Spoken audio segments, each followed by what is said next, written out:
Assalamualaikum warahmatullahi wabarakatuh. Teman-teman, kenalin, nama aku Alicia. So this is my first video on YouTube channel to storytelling. Bentar, storytelling bukan sih? Well, sesuai judul yang udah aku bikin, kali ini aku tuh mau ngebahas atau kasih tips gimana sih cara kita biar bisa ngomong atau speaking dalam bahasa Inggris tanpa harus kalian kursus mahal-mahal. Tapi sebelumnya aku mau mohon maaf lahir dan batin ya buat teman-teman. Di dalam video ini sama sekali tidak ada unsur mau sok pamer, mau sok hebat, mau sok expert or whatsoever. Yang jelas masih banyak sekali yang jauh lebih bagus dan lebih baik dari aku. Di sini aku tuh pure mau sharing dan ngasih saran ke kalian.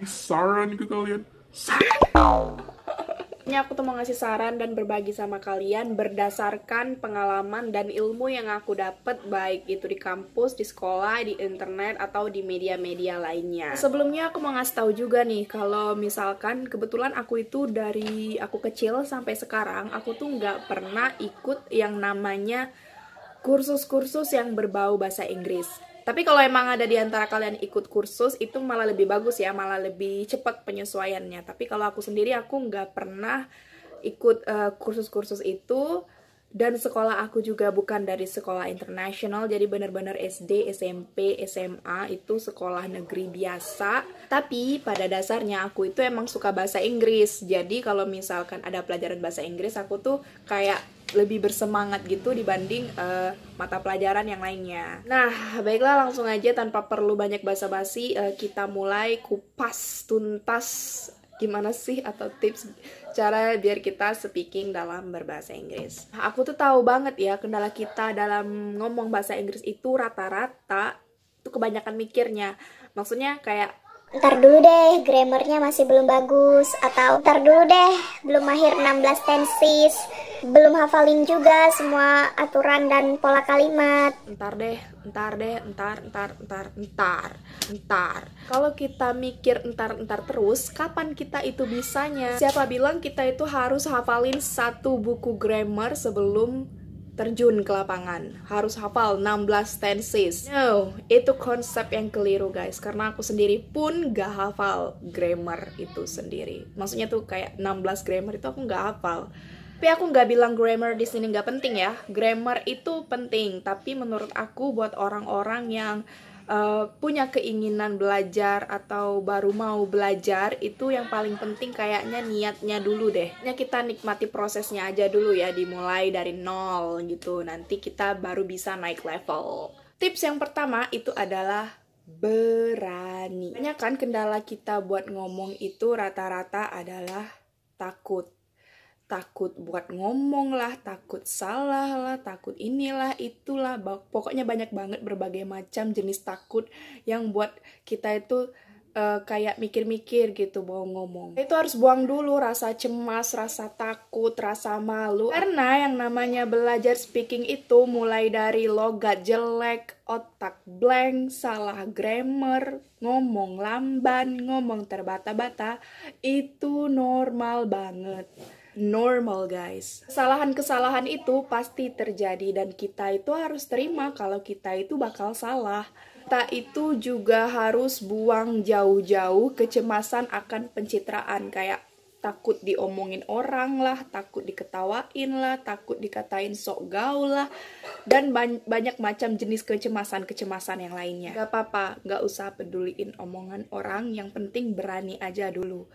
Toh dengan berani itu malah kita itu kayak lebih terbuka sama kritikan, dan kritikan itulah yang membuat kita jadi a better learner.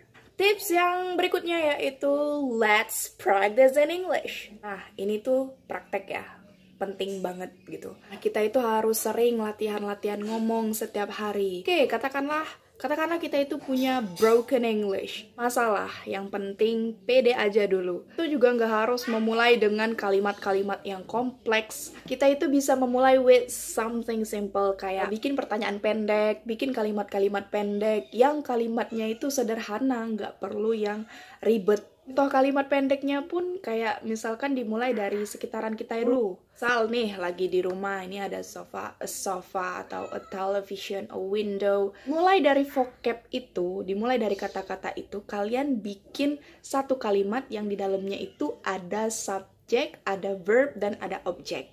Contohnya kayak si sofa ini tadi, kayak I'm sitting on the sofa. I like to sit here with Brownie, my cat, and the color is black and white. Mungkin kalimat-kalimat yang simple aja dulu yang di sekitar kita. Nah, contoh lagi kayak dalam hubungan asmara pun bisa kita gunain, kita manfaatin buat belajar bahasa Inggris. Misal nih, kita cuma tahu vocab love sama my boyfriend gitu. Itu bisa kita gabungin kayak I love my boyfriend gitu. Simple ya. Contoh lagi, my ex, nah, mantanku. My ex like a monkey. Mantanku kayak monyet.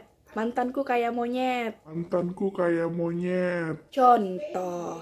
Kok gampang banget sih? Nah, menurut kalian kalimat-kalimat tersebut terlalu gampang, terlalu mudah, kalian itu bisa bikin kalimat itu sedikit lebih panjang, kayak kalian deskripsikan gitu. Kalian rangkai menggunakan kalimat kalian sendiri dengan memperhatikan subjek plus verb plus objek itu tadi. Ini tuh harus rutin kalian lakukan setiap harinya biar vocab kalian bertambah, sekaligus kalian juga paham nih gimana cara bikin kalimat yang bagus yang akan kalian gunakan buat latihan speaking kalian. Nah, tips berikutnya adalah belajar melalui media media musik dan film. Kalian itu suka banget kan dengerin lagu-lagu yang dari luar atau film-film dari luar.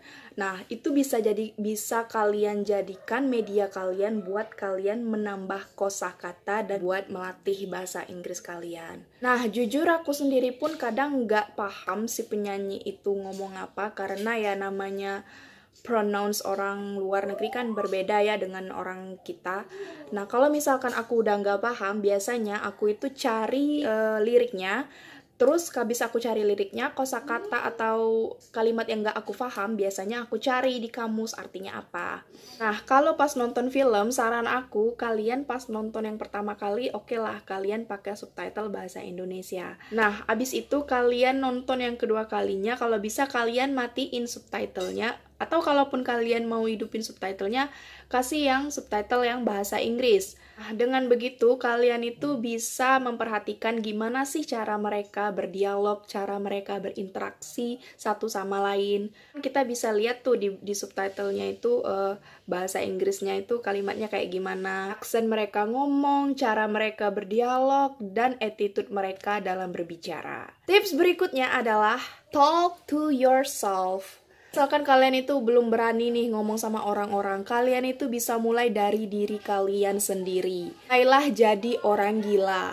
Mulailah jadi orang gila. Artinya kalian itu bisa berbincang-bincang dengan diri kalian sendiri, bisa berdialog dengan diri kalian sendiri melalui cermin, misalkan ngomong-ngomong aja gitu, kayak perkenalan diri, atau mengekspresikan perasaan kalian hari ini gitu kan. Aku sendiri sampai sekarang pun aku masih kayak mengekspresikan apa yang terjadi sama diri aku itu melalui video.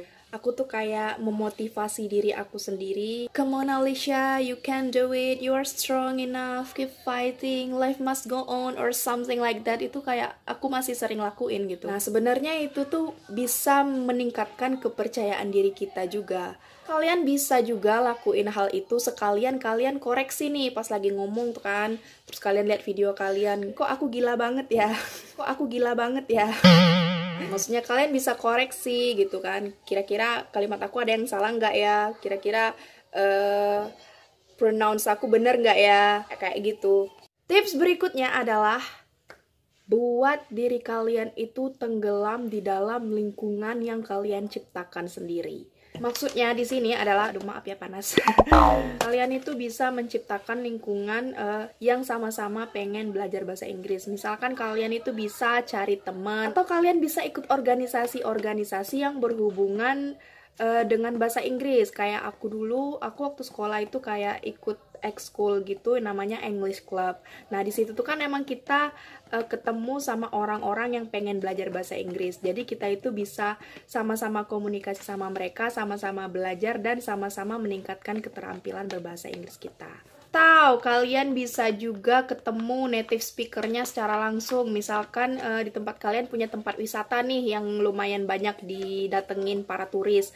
Nah, kalian datang aja ke sana, terus tanya-tanya, terus coba komunikasi sama mereka. Nggak apa-apa, hitung-hitung sekalian nambah teman, juga sekalian bisa mengasah kemampuan berbahasa Inggris kalian. Yang terakhir adalah, jangan pentul. Tips yang terakhir adalah don't be afraid to make mistakes. Jadi aku tuh pernah nonton video motivasi yang sampai ya udah lama aku nonton ini, cuman kayak masih terngiang-ngiang gitu sampai sekarang. Jadi isinya tuh kurang lebih kayak gini. Don't be afraid to make mistakes. It's better than to do nothing and learn nothing and not evolve. Your mistakes is your greatest opportunity. Jadi poin yang bisa kita ambil adalah jangan pernah takut buat kesalahan.